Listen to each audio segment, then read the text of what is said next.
I got a few screws loose since the days of my youth. There's a few screws loose. Man, as far as my family goes, mental illness runs pretty deep into my family. And just to give an example, my cousin Marcus that I mentioned earlier, there was a rumor going around in the family for the longest because he was doing things that were not considered normal by any standard. So rather than trying to get to the bottom of it or even talking to him, the the running rumor was he was on crack. So I was homeless for a while from 18, 19 years old after my mother moved to New Orleans.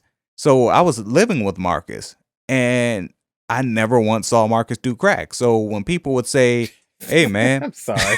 That's just a strange thing to have to say. I never once seen him do crack, you know. I've never seen Mark do crack." But yeah. So as long as I stayed with him, if he was doing crack, I would have known. So I was telling everyone, and I even had other cousins calling me, "Hey man, I heard Marcus is on crack, man." Like, no, he's not on crack. The only thing Marcus does as far as drugs go is he smokes a little weed. That's it. Man, nah, my mom or my dad or my aunt or aunt so and so said, even his own mother at one point believed he was on crack because his behavior was so erratic, right? Never once did anyone consider that there might be something legitimately wrong with him as far as mentally, right? So I'm gonna set that aside. My grandmother, she is, for all intents and purposes, she's agoraphobic. She hasn't really left the house since 1993. That was the year that my grandfather passed away. And every now and then, she'll get out and about, but she has spent literally the past 26 years inside of her house. Don't really go out. Sometimes she will go to church. I'm not even sure if she does that anymore. But yo, that was it. She also suffers from anxiety. She told me in a conversation that we had as an adult that she was taking Valium for years. Um, she I forget what other she was on an SSRI as well. So those are things that I didn't know, growing up that my grandmother had, mental illness issues. Aunts and uncles, well, aunts basically on my father's side. All of them are on some kind of prescription medication for psychiatric medication basically. My father, this dude, I had a conversation maybe about 5 years ago with him when I went to visit my grandmother. He stopped by, and Becky was with us too. And I said, you know what, this will be a good time to get some family history as far as mental illness goes and just medical history. So we got to talking, and he told me that he had severe panic attacks as well, like debilitating, just like mine are. And he even gave me a couple of instances where he had to pull over. He was having them while he was driving, or he had him at work and had to get rushed to the hospital from work because they thought he was having a heart attack.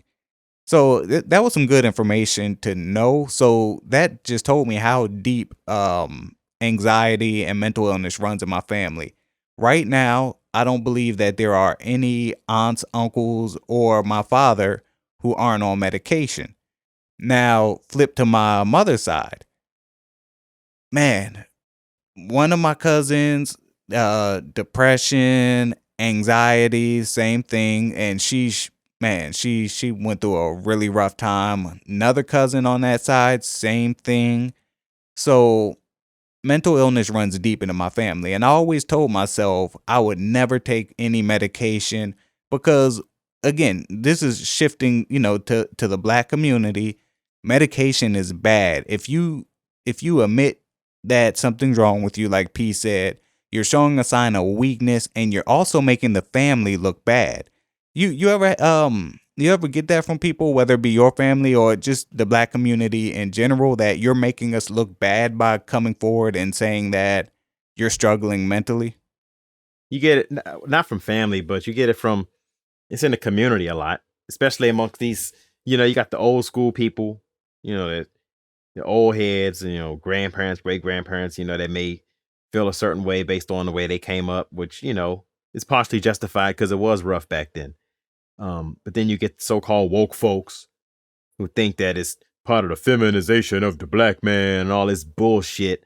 You know, then you get it from the other people. We touched on this on our medication show about, oh, I don't take that stuff. That stuff's bad for you. The same type of people who don't get vaccines, right? So everybody got an opinion, but don't nobody want to listen. And that's the problem with society nowadays. Everybody has a goddamn opinion, but don't nobody want to listen. People only want to hear what you got to say so they can get a response to tell you why you're wrong and they're right. And nobody does any research. Here's the thing. People look at YouTube, and it's funny because it's a lot of good stuff on YouTube, but they will go find the weirdest videos. Let me tell you, I do a little thing right now and then, right, where I look at a lot of history videos on YouTube and educational stuff. And I'll see a video might have been out for 4 years and it may have, 80,000 views. And then I'll see a stupid video that they somehow recommend to me that was posted 12 hours ago that says some shit like, this just in, aliens found living in pyramid. And it'll have like 2 million views. It's just like, what the fuck, people? People will find the weirdest stuff to use as fact in their research and then use it to try to criticize what you do in your life. And, just they don't know anything about it. Man, it's just a lot of ignorance, man. And that's the experience I had when, as a young adult, once I started voicing my problems to family members, there was a whole lot of, especially the older folks, okay, we're going to pray for you. Come on by the church. We'll pray for you. We'll pray for you. We'll pray this away. And then they put on this whole show with the whole hand on your head, everyone speaking in tongues, praying, and, a little oil. I don't know what the fuck kind of oil that was. Olive oil. I don't know. Canola oil, some kind of oil. And avocado. If it was 2019, it'd be avocado oil. Coconut oil. Man, like, hey, can I take some of this home to jerk off with? I thought you were about to say to cook with. Yeah, damn. Man. But yeah, so there was a lot of that. And there was never once, and I can say this, and this is 100% accurate.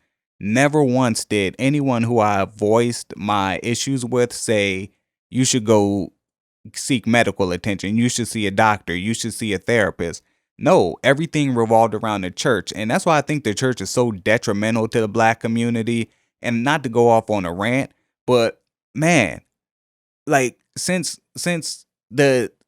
even during slavery, actually, but even more so after, the church has been used to manipulate and to control our people. And our people don't know any better at this point. When you look at people that are 50, 60, 70 years old, when this is all they know, the black church, that's where they get all their information from. What's okay, what's not okay, what you should do. Who to vote for. Yeah, that too. It's like the black church has been so detrimental. When presidential candidates have to go meet with black church leaders, that tells you something's kind of off right there. But you know what I hate? This kind of reminds me of something, right? And I ain't trying to go on the church either, because we got a specific point not to do that on these shows very much. But like, Fuck that I point. was watching. Well, I was watching on MSNBC, I think, one of those stupid news stations that I barely ever watch, and they were talking about it was a presidential candidate. I can't remember who it was. Oh, it was the mayor. It was that Pete whatever his name is from South Bend running for president, and they interviewing the president of the local South Bend NAACP chapter. And I'm like, he was some reverend. It's like, why all the presidents of the NAACP chapters, why they always got to be reverends all the time? Why, you know what I'm saying? Why is that? And that, you raised a good point, man. And what's more messed up is this, right?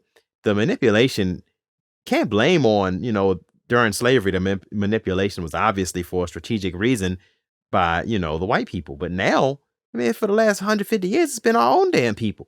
Manipulating our own damn people. And that's what irritates me. It's like, well, why you got to be all out here? Who are you? Why are you prominent for? What are you prominent for?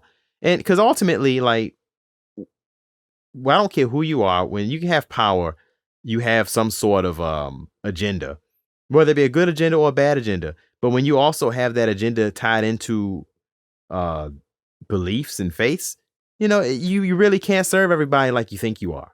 So, Nah.